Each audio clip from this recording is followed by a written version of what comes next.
Chrysler sedan, and they returned back to the defendant's house in North Attleboro.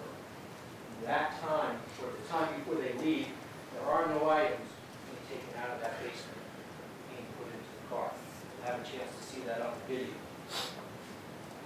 Sometime shortly after 5:15 p.m., Ernest Wallace and Carlos Ortiz leave from the defendant's house.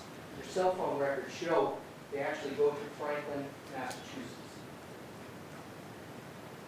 Just shortly after, 15 minutes later, Matt Kent, a young high school student, was running through the area of Corliss Landing. As he actually lived in the same neighborhood as the defendant. He had been taken to a gym in the southern part of the North Attleboro Industrial Park. He was dropped off so he could work out. He was running home, cutting through Corliss Landing as part of his workout. As he did that, he saw off in the distance the body of what turned out to be Odin Lloyd. He could immediately detect there were no signs of life. He, being a young man, went and got adult help. When the adult help returned, they also saw that there were no signs of life. They all went. What you're going to hear, ladies and gentlemen, is that an investigation then ensues. As I told you, at 3:20 in the morning, the defendant turns north, heading on John Beach Boulevard. What you'll hear, ladies and gentlemen, as you head north towards the defendant's home on John Beach Boulevard, as you get towards Metal Ore, a metal refining business, the road takes a sharp right-hand turn. Metal Ore, on the early morning of June 17th, had 2 video surveillance cameras that showed the area of that sharp right-hand turn. If you make that sharp right-hand turn, you continue on to the defendant's house.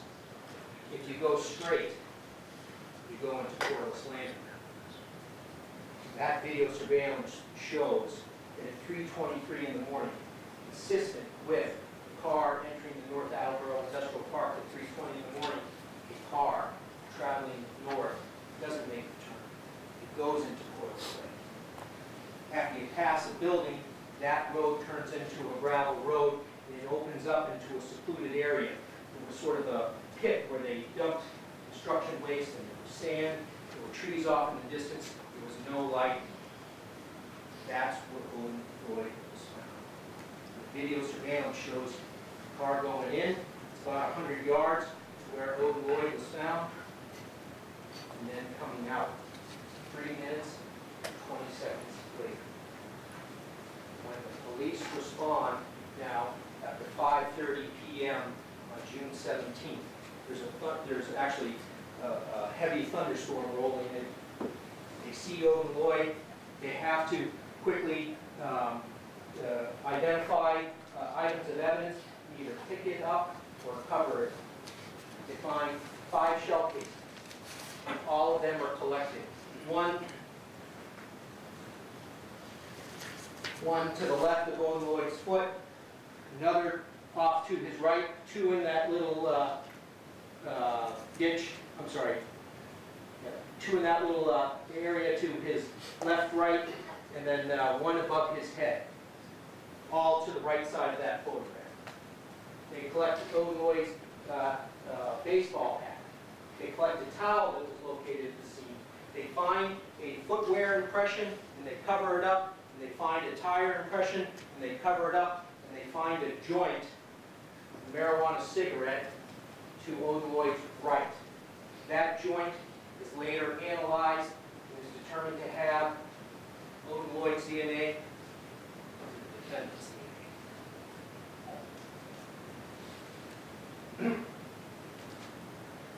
You'll hear, ladies and gentlemen, that by examining video surveillance of the defendant, Ernest Wallace and Carlos Ortiz, police are able to determine the make and the model of their footwear that they wore that night. We're able to determine ultimately the size that each of them wears. And you'll hear, ladies and gentlemen, that on the morning of June 17th, the defendant was wearing a pair of Air Jordan Retro 11 low basketball basketball shoes. They'd only been out in the marketplace for a short period of time. Carlos Ortiz was wearing different shoes. Ernest Wallace was also wearing different shoes. All of the shoes, ladies and gentlemen, were ultimately compared to the single footwear impression that was determined to be there before the body was recovered, and the defendant's footwear impression, ladies and gentlemen, was consistent with the footwear impression that was left at the scene. You'll hear that the tire impression was examined. It was determined to have been made by the rear wheel of the Nissan Altima. As I told you, ladies and gentlemen, there was evidence left there, 5.45 caliber shell casings, and there was evidence taken with them. One piece of evidence was a shell casing. On June 18th, in the morning, the manager at the Enterprise Rent-A-Car cleaned out the vehicle. Inside, underneath the driver's seat, she found a shell casing. She did not know the significance of it at the time, and she threw it with some other items into a dumpster there. That shell casing was later recovered. It too was analyzed. It's a 45 shell casing. It too was swabbed for DNA. The DNA on the shell casing is consistent with the defendant's DNA. You'll hear, ladies and gentlemen, that each of those shell casings were also analyzed microscopically. They were all determined to have been fired by the same firearm. And the markings on them are unique. They are consistent with having been fired by a Glock 45. Lloyd himself was autopsied. Determined he had 6 gunshot wounds. One in his right forearm, one in his right flank, 2 in his back, shot as if he was crouching down. 2 projectiles were recovered from his body. Odin Lloyd had 2 gunshot wounds to his chest. They went through him as he laid on the ground at Corliss Landing. The ground beneath Odin Lloyd was dug up, and 2 more projectiles were found. All of them 45 caliber. 4 projectiles in total. Some of them had sufficient markings to allow them to be compared microscopically. We determined they were fired from the same weapon. And again, it was a Glock 45. Ladies and gentlemen,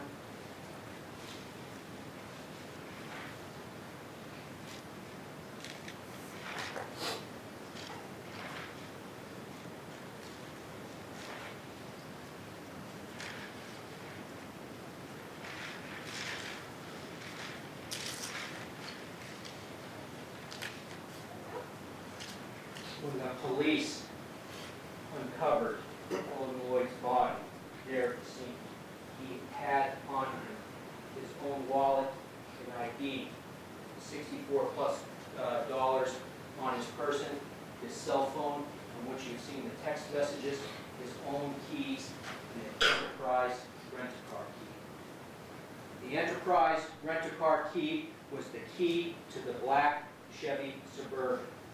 The black Chevy Suburban was not located anywhere there at Corliss Landing. The police took the key. They called an Enterprise Rent-A-Car office that was open. They learned that that key belonged to the black Chevy Suburban, that it had been rented by the defendant. So on June 17th, after Mr. Lloyd's body was found, 2 detectives went to Dorchester to meet and inform Odin Lloyd's family that Odin had been found, and 2 detectives went to the defendant's house. They arrived at the defendant's house at approximately 9:45 in the evening. They knocked on the door and rang the bell. They could see inside, and they could see that the television was on and that there were lights on and items around the first floor, but they got no response. They tried again. They got no response. They went around the house looking for signs of life or for signs of a forced entry. There was no black Chevy Suburban there. got no response. They went to a neighbor who worked with the defendant and spoke there. Ultimately, they go back and sit outside the defendant's house at Ronald C. Meyer Drive. About 45 minutes after her arrival, the defendant came out and spoke with the officers. They had been unaware that they were being seen on home surveillance. The defendant told the officers he'd been watching. He told the officers that he had seen O, who the name he used to refer to Odin Lloyd as, the day before, up Odin's way. Later, the police spoke to Shayana Jenkins. It was about 11:20 p.m. During the course of their conversation, the defendant was texting and phoning Shayana Jenkins. When Shayana Jenkins left from speaking with the detectives, you'll hear she then called Ernest Wallace. The defendant himself had been calling Ernest Wallace that night, June 17th, shortly after the arrival of the police. The defendant stayed in contact with Wallace. Shayana Jenkins stayed in contact with Wallace and Ortiz. And Shayana Jenkins, in fact, drove from North Attleboro to Franklin, and then later that night, she drove to Coventry, Rhode Island, where she met with Ernest Wallace and Carlos Ortiz. Phone records will show that. And Shayana Jenkins, ladies and gentlemen, withdrew money from an ATM account. Having now, ladies and gentlemen, orchestrated the killing of Odin Lloyd, we'll hear the defendant orchestrates cover-up. Ortiz and Wallace fled after meeting with Shayana Jenkins back to Bristol, Connecticut, to the defendant's cousin's house. You'll hear, ladies and gentlemen, that the following day, June 18th, we'll start that. That morning, now, June 17th into June 18th, after the police speak to Shayana Jenkins at 11:20, she then goes down and meets in Coventry, Rhode Island. At approximately 1 o'clock in the morning, a Massachusetts State Police detective calls Shania Jenkins. That detective is the first person to inform Shania Jenkins of the death of Odin Lloyd. Can I ask you to start wrapping up, please? Yes, Your Honor. You're here, ladies and gentlemen, that after Odin Lloyd was found, the defendant was involved in conversations with people like Shania Jenkins and others that he knew. He told them various things. He said he wasn't present at the homicide. He said he had no involvement. He had been out with Lloyd, and then when he left the club, he had given Odin Lloyd the key. He swore on his baby. He said he was elsewhere at a club when the killing happened. That's not what the evidence will show. The evidence will show that on June 15th, the defendant was unhappy with the victim. He'd given Odin Lloyd information about himself. The defendant then called up his friends. He set up a meeting with Odin Lloyd. He took steps to conceal his own role by using the phones of others. He drove for more than 2 hours, the only purpose for which was to get the victim into the secluded area. He orchestrated, participated in the killing, he covered up the killing. He secured the flight of his joint ventures. Ladies and gentlemen, you'll see that on June 17th, just after 5:15, Odin Lloyd was laying in Corliss Landing. Ernest Wallace and Carlos Ortiz made their getaway in the Nissan Altima, or strike that, the Chrysler, and they fled. Ladies and gentlemen, on the basis of all the evidence, the basis of the evidence that's going to be introduced in this trial, at the end of this case, I ask you to find it. Defense wish to make a motion. You do, Your Honor.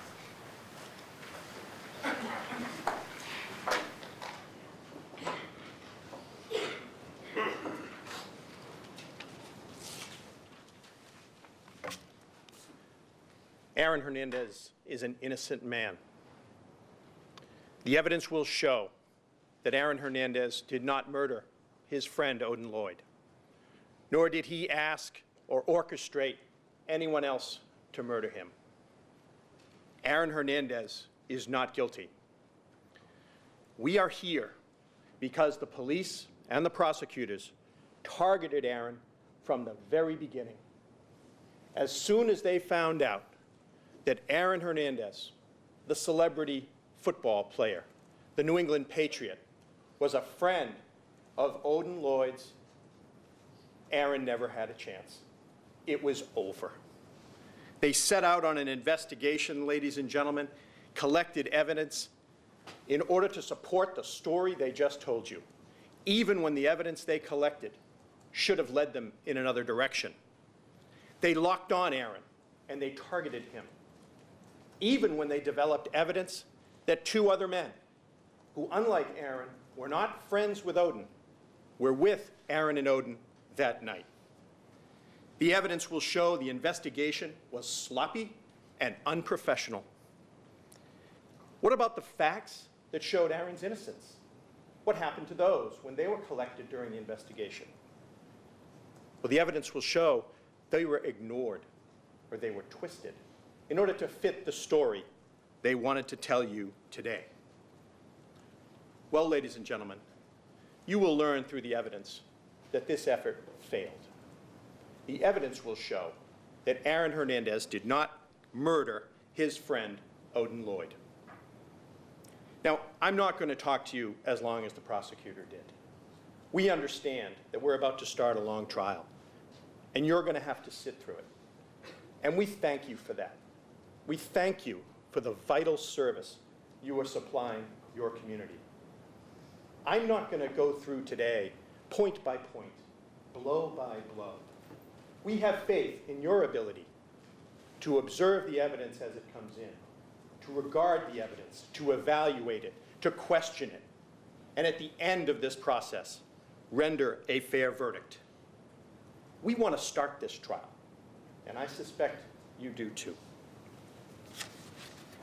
Now, you just heard quite a story, a dramatic story, an exciting story, maybe one that might be on TV.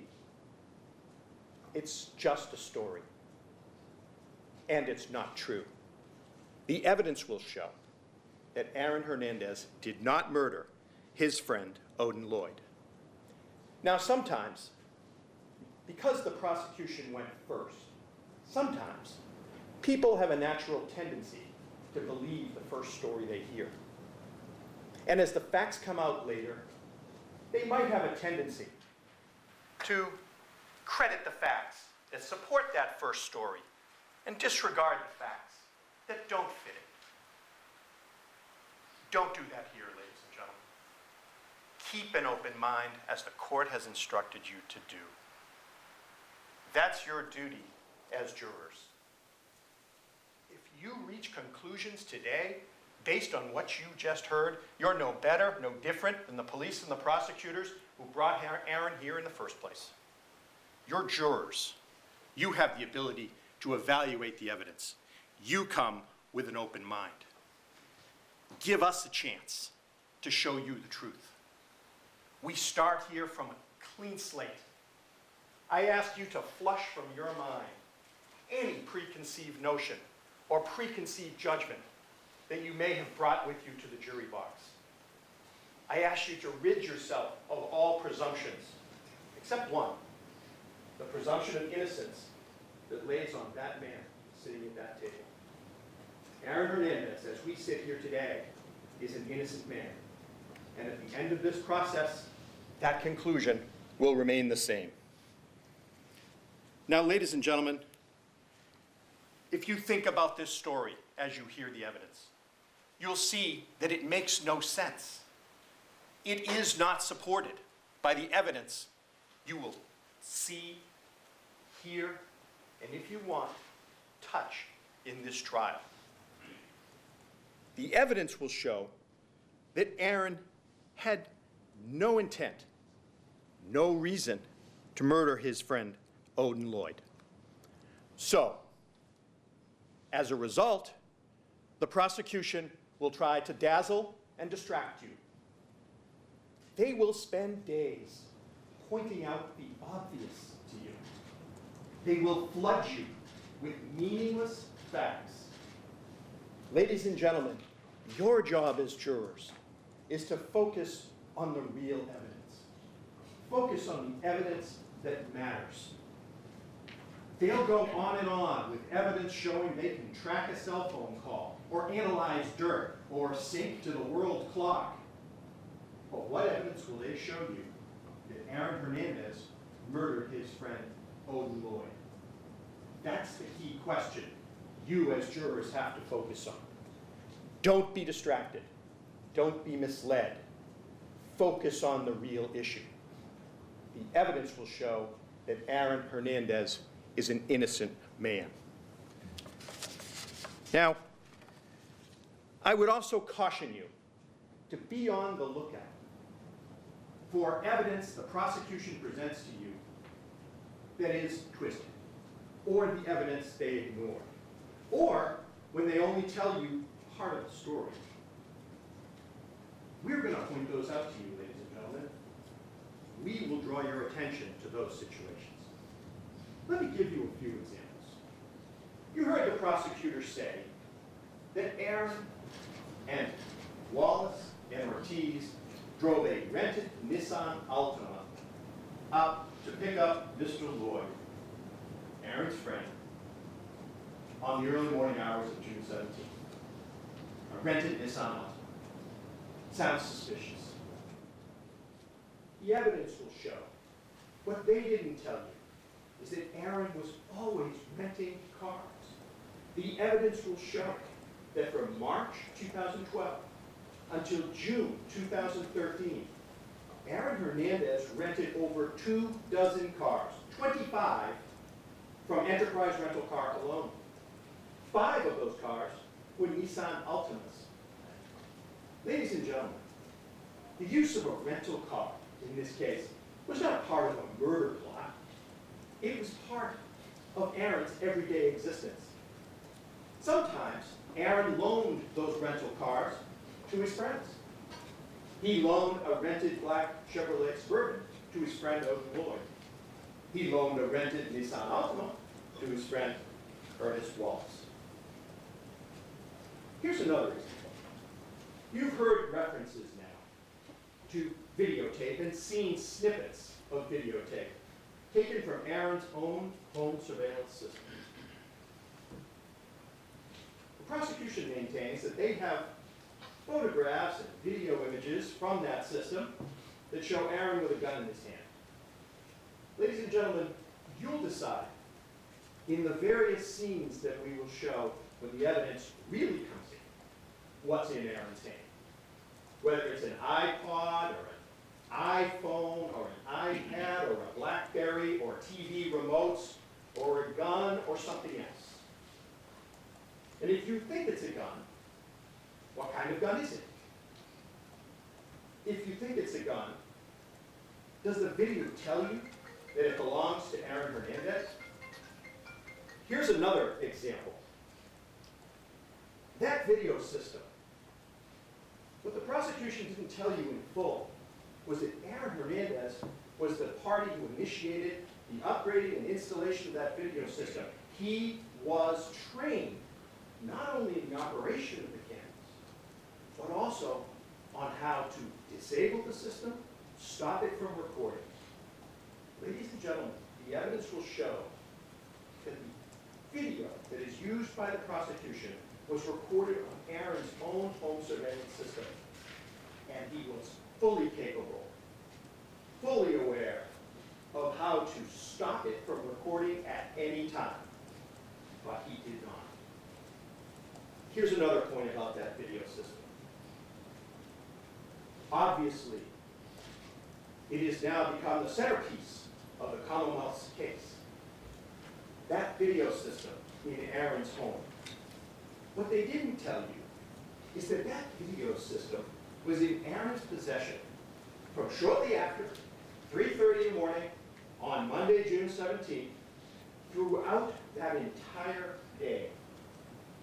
No police, no one else in his home, Aaron, and access to his video system, the one he installed. the one he was trained on. At around 11 p.m. Monday night, Aaron went to the North Attleboro Police Station voluntarily. When he returned, again, he was in his home with his home surveillance system for another entire day. Ladies and gentlemen, destruction of evidence. The evidence will show that if Aaron Hernandez wanted to destroy the recordings on that video system, he could have, but he did not, because he had no reason to. Aaron Hernandez did not murder his friend, Odin Lloyd. Let me tell you a little bit about Aaron. Prosecution didn't tell you much. Let me tell you a little bit about Aaron. Aaron's from Bristol, Connecticut. It's an old New England city in the center of the state of Connecticut. Aaron grew up there. Bristol has some tough parts. It has some tough people. It's the kind of place where the people don't always trust the police, and they don't tell on each other. Aaron attended Bristol Central High School. It was at Bristol Central High School that he met Cheyenne Jenkins. Over the years, off and on, Cheyenne and Aaron dated. Eventually, many years later, Aaron and Cheyenne moved in together. In November 2012, on Aaron's 23rd birthday, they had a daughter, ABL. Now, Aaron came out of Bristol High School as one of the best high school football players in the history of that state. As a result, he received a full football scholarship to the University of Florida. At the University of Florida, Aaron helped the Florida Gators win a national football championship in 2009. That same year, Aaron Hernandez was voted a first-team All-American football player. He was also chosen as the best tight end in all of college football. Aaron Hernandez played football with passion and with joy. As a result of his efforts in Florida, Aaron received a pro contract to play for an NFL team, our hometown team, the New England Patriots. Aaron signed that contract with the Patriots in 2010. As a result of Aaron's contributions and others, Aaron helped lead the Patriots to the Super Bowl in the 2011 season. As a reward for his outstanding performance that season, the evidence will show the New England Patriots rewarded him with a contract extension, taking him through as a Patriot until 2018. Now, Aaron also had a lot of friends. Some of his friends were New England Patriots. Some of his friends were college pals. Some of his friends were from around here. Some of his friends were from Bristol. Aaron got out of Bristol, but friends and relatives from Bristol all wanted to hang around Aaron Hernandez, the NFL star. The evidence will show that Aaron was generous with his friends. Aaron gave them money. Aaron entertained them. Aaron gave them game tickets. Aaron took them on trips. Aaron paid for hotels. Aaron let them use rental cars. Aaron let friends stay at the apartment he rented in Franklin, Massachusetts. Aaron opened up his own home and let friends stay in his home. Now, Odin Lloyd was one of Aaron's friends. You see, Aaron had met Odin around the summer of 2012, because Odin Lloyd had been dating Cheyenne Jenkins' sister, Shania. Shania was ABL's aunt. Odin and Shania were frequent guests at Aaron's home. They attended family events. They were present in May of 2013 at Cheyenne's birthday party. Odin Lloyd stayed over Aaron's house several times. Odin Lloyd was Aaron's friend. Ernest Wallace was from Bristol. Ernest had been a longtime Hernandez family friend for many years. The evidence will show that Aaron and Ernest were close. Aaron and Wallace went out together. The evidence will show that Wallace was a guest in Aaron's home. Wallace stayed in a downstairs bedroom in the finished basement of Aaron's home in North Attleboro. You will have an opportunity to see that there. Wallace also stayed in the rented apartment that Aaron had in Franklin, Massachusetts. The evidence will show, ladies and gentlemen, that Aaron and Wallace frequently went on trips together. They went out on the town together. When Aaron went to nightclubs, Wallace was frequently at his side. The evidence will also show that when they weren't together, Aaron and Wallace communicated by phone and text frequently. Carlos Ortiz was also from Bristol. Carlos had grew up in the housing projects in Bristol. Aaron knew Carlos, and Carlos used to hang around with Aaron's extended family in Bristol. The evidence will show that while Aaron kept in touch with Carlos Ortiz, they were not particularly close. Now, Aaron and his friend Odin Lloyd had something else in common besides dating sisters: marijuana. Aaron smoked marijuana. Odin smoked marijuana. Aaron and his friend Odin smoked marijuana together. Listen very carefully to the evidence about who it was that gave Aaron the marijuana cigarettes or cigars called blunts. It was none other than his friend Odin Lloyd. Odin Lloyd would obtain marijuana and roll blunts for Aaron, especially for Aaron. Odin was known as the blunt master. Now, ladies and gentlemen, much will be said about June 2013. Let's talk about that for a little bit. In June 2013,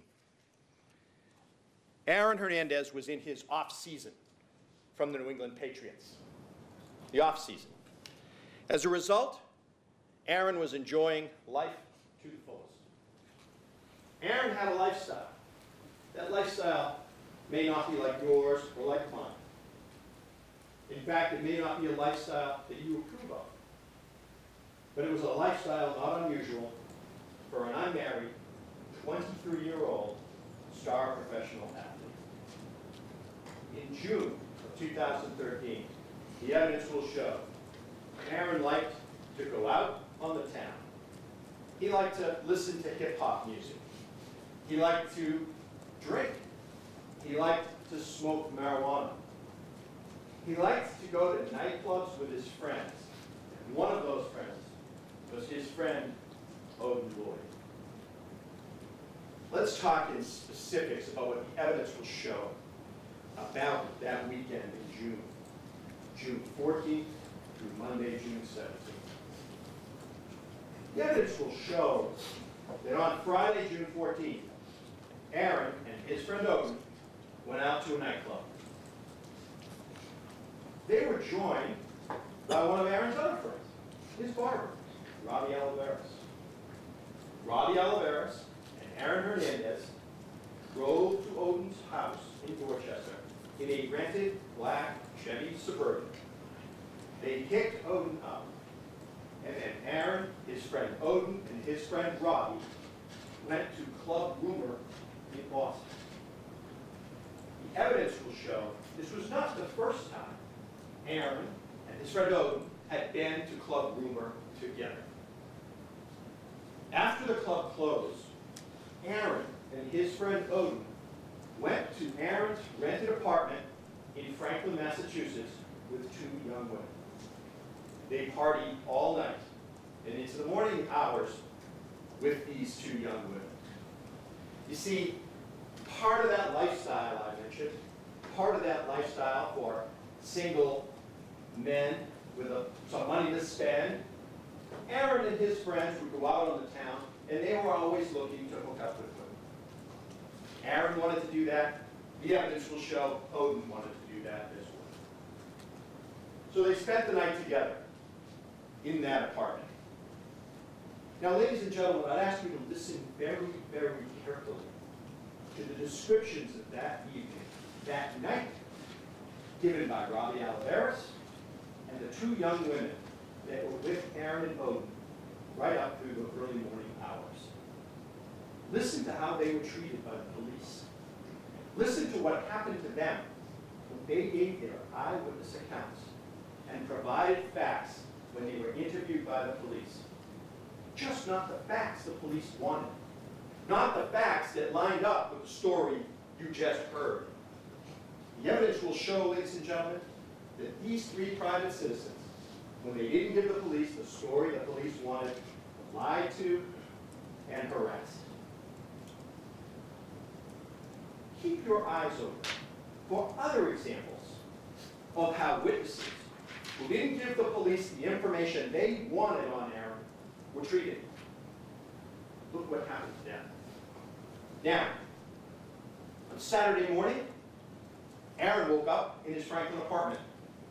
He knew he was in trouble because, you see, he had a pre-standing appointment. He was supposed to meet Cheyenne and his mother, Terry, who had driven up from Connecticut.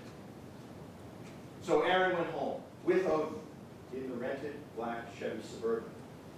Aaron and his friend Odin arrived at the home in those mornings, in that early morning of Saturday, June 15th. Aaron apologized to Cheyenne and went out to breakfast, as scheduled, with Cheyenne and his mother, Terry. Odin joined him briefly at the home. Aaron gave Odin the rented black Suburban to drive back to Boston. Now, for the rest of that Saturday, Aaron spent the day at home with Cheyenne and little baby APL. But the evidence will show, ladies and gentlemen, that as Saturday progressed, Aaron Hernandez, the young, unmarried, professional football player in his off-season, was itching to go out again with the guys. He started planning going out with the guys on Sunday night, just as he had gone out with the guys on Friday. Sunday dawned. Sunday, June 16th, Father's Day. Aaron began the day by texting numerous friends of his Happy Father's Day greetings. These were friends that he knew were also fathers. On Sunday, Cheyenne, ABL, and Aaron drove to Boston. They went to the zoo. They had a picnic in the park. That evening, they went out to dinner, a celebration of Father's Day. Aaron and Cheyenne and two other couples. They went to a restaurant in Providence called the South Street Cafe. And there, Aaron and Cheyenne and the other couples lingered for several hours, having food and having drinks. Fortunately, one of the women who was there snapped a cell phone picture of the group. It's on your screen right now. That's Aaron Hernandez, Sunday night, June 16th. You, ladies and gentlemen, are going to have to decide whether the smiling Aaron Hernandez, the friendly Aaron Hernandez, with those individuals at a bar and a restaurant in Providence, is the same Aaron Hernandez that was the subject of the story that you just heard. Now, I mentioned that as early as Saturday, Aaron was itching to go out again with the guys. He had texted Ernest Wallace and asked Ernest to go out with him. You see, as I mentioned before, Ernest frequently accompanied Aaron when he would go out to nightclubs. But Ernest Wallace wasn't around that weekend. Wallace had taken the rented Nissan Altima that Aaron had loaned him and driven back to Connecticut for a wedding. Aaron wanted to go out with Wallace. He texted him. He called him. He asked him when he was coming back. Wallace did come. Wallace came back after Aaron and Cheyenne returned from their night out with friends in Providence. Ladies and gentlemen, the evidence will show that Wallace came to Aaron's house with Ortiz, who had tagged along when Wallace left Connecticut and came back up to Boston. The evidence will show that they came to go out with Aaron. Now, I mentioned that the evidence would show that Aaron wanted to go out with the guys. Well, one of the other guys, one of his other friends that he wanted to go out with, was his friend Odin Lloyd. He texted Odin. You'll see these texts. You'll see them all in full. And I would ask you to look at them in context and bring your common sense to what's going on. He texted Odin Lloyd and asked if he wanted to step out like he had on the previous evening. This is Odin Lloyd, his friend. This is Odin, who was listed in Aaron's phone as O. Odin listed Aaron in his phone using a term of friendship from street slang that was well familiar to Aaron and to Odin. Odin called Aaron "dis nigger." Aaron contacted his friend Odin Lloyd, and Odin Lloyd accepted the invitation to go out. Now listen very carefully to the evidence around that. The evidence will show that after Odin Lloyd accepted the invitation from Aaron to go out on the town, Odin started preparing for a late night. Witnesses will testify that as he waited for Aaron to come and pick him up, just as Aaron had picked him up on Friday night, Odin consumed 2 Red Bull energy drinks.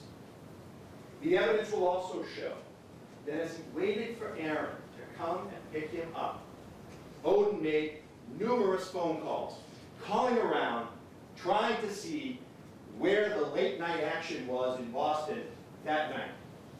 The evidence will show, you see, that Odin had attended an after-hours party the night before. Well, the guys did go out. Aaron, Wallace, and Ortiz drove to Dorchester, just as Aaron and Robbie had driven to Dorchester on Friday night. They picked Odin up at his home and took off in the general direction of Aaron's home in North Attleboro. You're going to see that home, Aaron's home, the place where he had his man cave, he called it. That man cave had a bar, it had a pool table, it had a home theater, it had a place to smoke blunts. They were also headed in the direction of Aaron's apartment in Franklin, Massachusetts, the very apartment where Aaron and Odin had partied into the wee hours of the morning on Friday night. Now, ladies and gentlemen, the Commonwealth, the prosecutors say that Aaron shot his friend Odin at Corliss Landing, or orchestrated him being shot. The evidence will show that Aaron did no such thing. They will show you video of all sorts of things. They will show you video of Aaron pumping gas. But there is no video of what happened at Corliss Landing. So, the prosecution will introduce evidence that will try to shock you. You've seen some already. They will show you crime scene photos, autopsy photos that will be upsetting. Ladies and gentlemen, those photos will show that Aaron's friend Odin Lloyd was killed that night. But they will tell you nothing about who killed Odin Lloyd or why. Why? That's another question you should focus on. Why? Why would Aaron Hernandez do this? Ladies and gentlemen, in June of 2013, Aaron Hernandez had the world at his feet. He had a long-term professional football contract. He had a beautiful home in North Attleboro that he had just settled into. He had a girlfriend with whom they had started talking about wedding plans. He was the father to a 7-month-old baby girl he adored. Why? Ladies and gentlemen, in June of 2013, Aaron Hernandez was planning a future, not a murder. Scrutinize the evidence. Look for evidence of why Aaron would do this. Sometimes that's called motive. What was his reason? What is the evidence of a reason? What is the evidence of a motive? Why would he kill his friend, Odin Lloyd? Odin Lloyd, who was one of his partying pals.